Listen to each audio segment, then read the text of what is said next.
Bonjour à tous. Alors aujourd'hui, on va parler d'un contrat un petit peu méconnu, Garance, qui est pourtant un très bon contrat d'assurance vie, avec des frais très dans le bas de la fourchette, pas mal des ETF intéressants, SCPI intéressantes dessus. Je trouve que cette assurance vie mérite sa vidéo. On est sur une assurance vie d'une société un petit peu type Maïf mutualiste. On a un site internet qui est extrêmement intuitif pour souscrire. Donc, alors, ma petite prise de notes. Donc, mutuelle indépendante créée en 1986, effectivement. Ils ont changé de nom depuis, maintenant ça s'appelle Garance. Avantage, oui, contrat associatif, souscription 100% en ligne possible, comme je vous l'ai dit, très intuitif, très facile. Et possibilité aussi de s'entretenir au téléphone très facilement avant le contrat et pendant et après. On peut très facilement avoir quelqu'un au téléphone. Et une facilité d'usage du site internet et du parcours de souscription. Alors l'intérêt principal aussi, un des intérêts, c'est une souscription à seulement 100 €. Donc vous pouvez prendre date sur une bonne assurance vie à partir de 100 €. La seule qui est accessible pour moins que ça, à laquelle je pense qui est un contrat intéressant aussi, ça va être Corum l'épargne en assurance vie, où on peut effectivement ouvrir un contrat à partir de 50 €. Et pour 100 €, tarif équivalent, on va avoir aussi chez Lynxea un bon contrat qui est le contrat Suravenir. Suravenir qui est ouvrable également à partir de 100 €. Donc ça c'est très intéressant pour prendre date, quel que soit son âge, puisque même si l'assurance vie, c'est vrai que c'est un support qui est très intéressant quand on commence à approcher des 70 ans dans une optique transmission.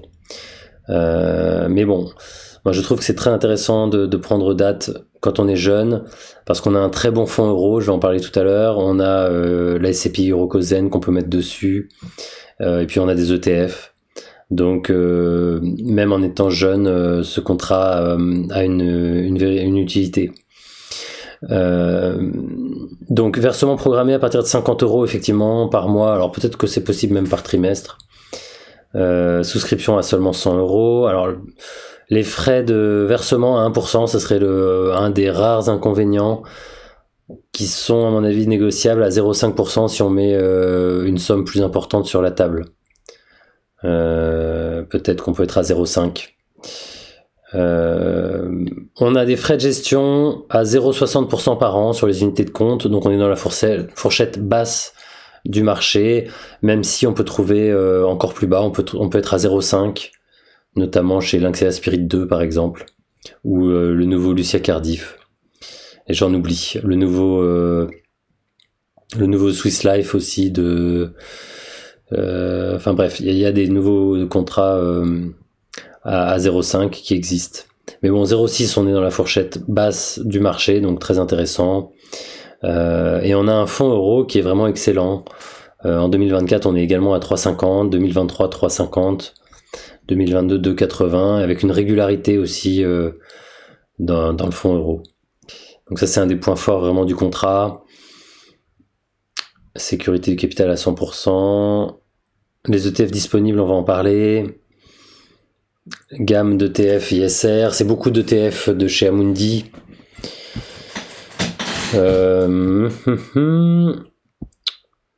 À retenir, j'ai mis Hirokozen qui est une super SCPI, on peut être investi à 100% même dessus. Le fonds euro. Alors dans les ETF, il faut savoir qu'il y en a beaucoup à réplication synthétique. Donc ça c'est quelque chose qui moi me plaît un peu moins en tant que puriste de l'ETF à réplication physique. Sur la réplication physique, on va avoir le CAC 40 et le Japon et un MSCI Europe. Mais bon, le Japon, ça doit représenter entre 4% et 10% d'un portefeuille selon ses convictions. Le MSCI Europe, on va dire, après c'est à vous de voir, mais ça doit être inférieur selon moi au marché américain par exemple. Mais après c'est en fonction de ses convictions. Et des ETF sur le marché américain, il n'y a pas de souci, on a du Amundi SP500. Par contre, ce sera en réplication réplication synthétique. Alors que CAC 40 Japon, MSCI Europe, on peut l'avoir en réplication physique sur cette assurance vie. Toujours chez Amundi. On a également des ETF obligataires, US Treasury Bonds 7-10 years. On a du Euro High Yield. Donc voilà, et on a un super fonds euro. Alors sur leur site, si on veut jeter un coup d'œil rapide, bon, on a aussi sur Moneyvox un petit, c'est pas le seul site à décrire ce contrat d'assurance vie, mais on a une petite explication intéressante avec l'historique sur le fonds euro sur 3 ans. Le contrat Garance, donc vous avez aussi le groupe, l'historique, assurance vie, il y a des PER aussi, moi j'ai pas de PER chez eux. Prévoyance pour les indépendants, ça peut être intéressant d'avoir une prévoyance. Bon après le reste, obsèques, décès, je sais pas si ça a un intérêt. Mais la prévoyance peut être quelque chose d'intéressant pour les indépendants. Le PER retraite, c'est une possibilité aussi, puis surtout l'assurance vie. Donc moi je suis en gestion libre évidemment. Mais on a des frais qui sont très contenus, où est-ce que c'est ? Voilà. On a frais de versement dans le limite de 1%. Donc moi j'ai payé 1% sur une somme faible, mais à mon avis négociable à 0,5, comme je vous disais tout à l'heure. Frais de gestion des supports unités de compte 0,6, donc dans le bas de la fourchette du marché. Et puis frais de mandat, frais d'arbitrage, frais de rachat à 0. Donc on est très intéressant, très compétitif au niveau des frais et avec un super fonds euro.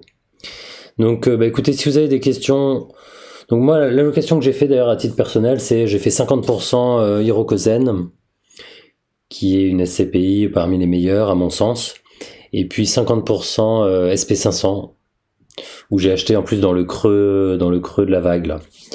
Voilà, avec le seul petit inconvénient, c'est que cet ETF SP500, je crois qu'il est à 0,07% de frais, si je me trompe pas. Par contre, il est synthétique.